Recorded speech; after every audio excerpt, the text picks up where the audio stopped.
Bismillahirrahmanirrahim. Assalamualaikum warahmatullahi wabarakatuh. Nama saya Diki Darmawan dari kelas Ilmu Komputer 1 dengan NIM 0701202215. Baik, kali ini saya akan menjelaskan kesimpulan dari beberapa video tutorial mengenai Arduino Tinkercad untuk memenuhi tugas UTS pada mata kuliah microcontroller. Langsung saja pada video yang pertama, yaitu Tinkercad Blinking LED, di mana di sini adalah tutorial menghidupkan LED secara kedap-kedip, tetapi LED ini tidak akan menyala jika arus yang mengalir terlalu besar. Tetapi jika kita tambahkan resistor ke dalamnya dan kita atur waktu berkedipnya dalam tool barcode dengan mengubah coding bloknya. Pada set built-in, LED diberi nilai high atau hidup dan wait menjadi 1 second, atau menunggu atau jeda selama 1 detik. Kemudian diberi lagi set built-in LED-nya nilai low atau padam dan diberi nilai-nilai lagi selama 1 detik. Maka dapat dilihat LED-nya sudah hidup mati per 1 detik. Oke, kita lanjut ke video yang kedua, yaitu blinking LED yang kedua. Pada blinking ini kita akan membuat LED dengan pola menyala secara bergantian dengan urutan merah, hijau, biru, mati bersamaan dan menyala bersamaan.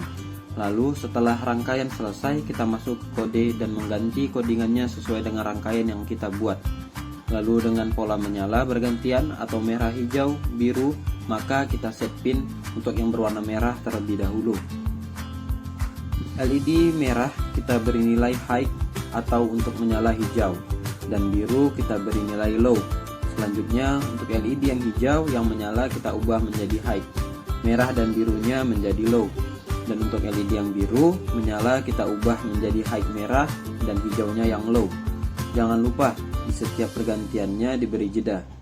Lalu untuk pola selanjutnya padam, maka kita set pinnya ke low semua, beri jeda waktu lagi. Dan untuk pola selanjutnya, pola menyala semua kita settingnya menjadi high untuk menyalakan semua LED-nya.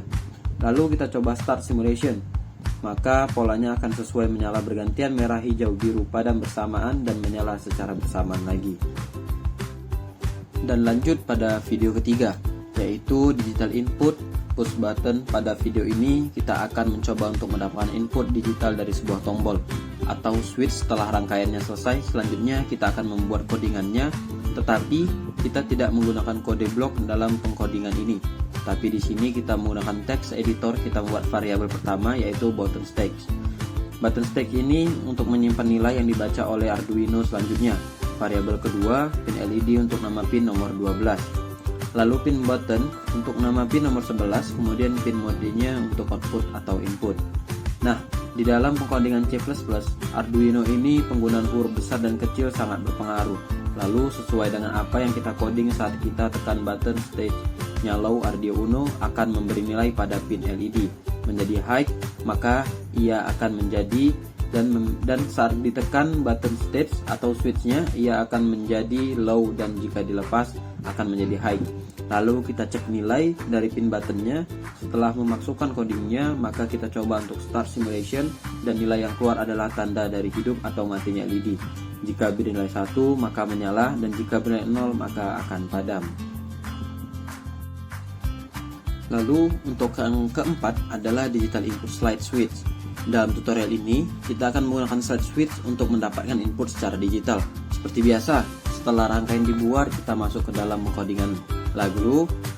Yang pertama, di dalam codingan ini kita butuh variabel yang digunakan untuk menyimpan nilai dari apa yang diterima oleh pin nomor 2 yang sambungan tengah dari slide switch-nya, karena LED adalah sebagai indikator output dan indikatornya ini dikeluarkan sebagai melalui pin nomor 7.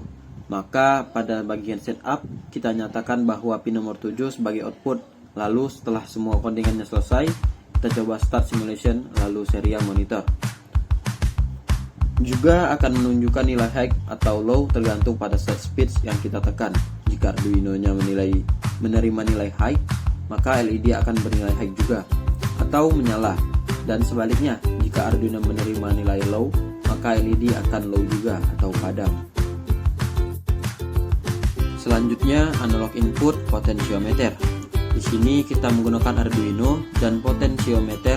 Tentunya selanjutnya buat rangkaian dan masuk ke pengkodingan lagi. Untuk tipe analog kita menggunakan variabel unsigned integer. Nah, karena kita hanya ingin melihat inputnya, seperti biasa kita menggunakan serial monitor di sini. Kita akan membaca nilai yang diterima dari Arduino dari potensiometernya. Setelah kita lihat serial monitornya yang masih bernilai 0, maka kita bisa coba putar potensiometernya ke kanan untuk melihat nilai dari potensiometernya ini yang akan kita gunakan untuk output dan untuk menilai perubahan-perubahan frekuensi suara pada buzzer. Setelah codingannya selesai, maka langsung saja kita coba dengan mengklik start simulationnya, lalu rangkaian Tinkercad ini akan memunculkan suara yang nyaring.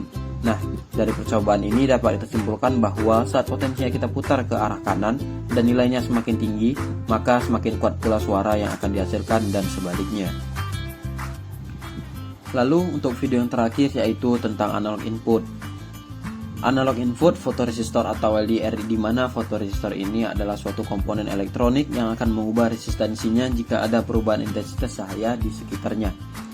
Atau bisa kita sebut juga dengan sensor cahaya. Pada percobaan ini LED akan menyala jika intensitas cahaya yang diterima lebih kecil dari 300, dan apabila lebih besar dari 300 maka LED tidak akan menyala. Langsung saja setelah rangkaiannya selesai, selanjutnya kita akan membuat codingannya. Setelah selesai di coding, maka kita akan langsung start simulation. Dan dapat kita lihat, ya, jika intensitas cahayanya lebih kecil dari 300, maka LED-nya akan menyala dan sebaliknya.